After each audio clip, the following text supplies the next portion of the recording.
ہوا ہے اس اندوہناک حادثے کے اوپر جتنا افسوس کیا جائے وہ کم ہے. ہمیں بہت شدید غم اور دکھ ہے کہ جو کچھ یہ ہوا ہے، لیکن میں یہ پوچھنا چاہتا ہوں کہ سسٹم فیل ہونے کی باتیں تو ہو رہی ہیں. یہاں اس سرکاری اسپتال جو کہ اسلام آباد وفاقی حکومت کے تابع 2 سے 3 یا 4 ہاسپٹلز ہیں مکمل، اور ان کی مینٹیننس کا یہ عالم ہے کہ جو بات ہمارے تک پہنچی ہے کہ اس وقت تک ان کا کوئی وہاں جو حفاظتی آگ بجھانے کے آلات تھے وہ وہاں نہیں تھے یا خراب تھے. جو حفاظت کا ایمرجنسی راستہ ہوتا ہے وہ مستقل بند تھا. جو وہاں الارم سسٹم تھا وہ خراب تھا، اور اس کے علاوہ وہاں عملے کی موجودگی کے بارے میں بھی جو آئی وٹنسز ہیں وہ کہتے ہیں وہ لوگ موجود نہیں تھے. میں یہ سوال کرنا چاہتا ہوں کہ اربوں روپے آپ یہاں اپنی ذاتی تشہیر پہ تو لگانے کے لیے تیار ہیں، لیکن اس ہاسپٹل میں جو کہ سرکاری اسپتال ہے اور عام لوگوں کی ہاسپٹل ہے، یہاں آپ 1 روپیہ لگانے کو تیار نہیں ہے. وجہ کیا ہے؟ وجہ صرف یہ ہے کہ ان کے اپنے علاج یا دبئی میں ہوتے ہیں یا لندن میں ہوتے ہیں. ان کے اپنے علاج یہاں پیمز میں ہوتے نہیں ہیں، اس لیے غریب جو آدمی ہے اس کو بالکل کیڑے مکوڑے سمجھ کے ان کے ساتھ جو سلوک ہو رہا ہے یہ بہت ظلم ہے. اور یہ کہنا کہ ہم نے سیکٹری کا استعفیٰ لے لیا یہ کافی نہیں ہے. سب سے پہلے تو جو پیمز کی ایڈمنسٹریشن کا جو انچارج ہے اس سے استعفیٰ کیوں نہیں لیا آپ نے؟ ہیلتھ منسٹر سے استعفیٰ کیوں نہیں لیا آپ نے؟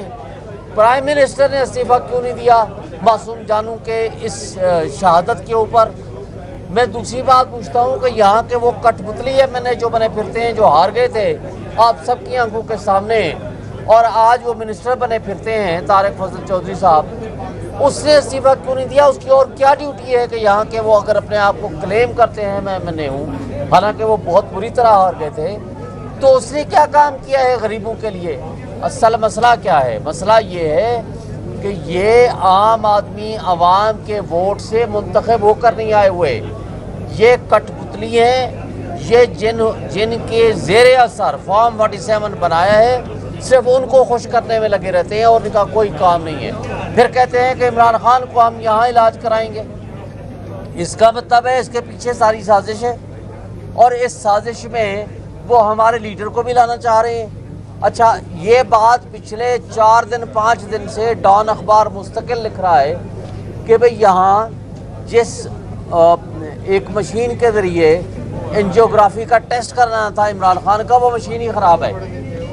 اور 2021-22 سے مجھے یہ بتائیں اس کے بعد سے لے کر آج تک کوئی ایک منسٹر یا کوئی ایک رسپانسبل آفیسر یہاں آیا ہے یا کبھی دیکھا ہے یا انہوں نے کوئی ٹریننگ کی ہے کہ خدا نخواستہ اگر آگ لگ جائے تو ہم کیسے ریسکیو کریں گے اپنے لوگوں کو یا مریضوں کو؟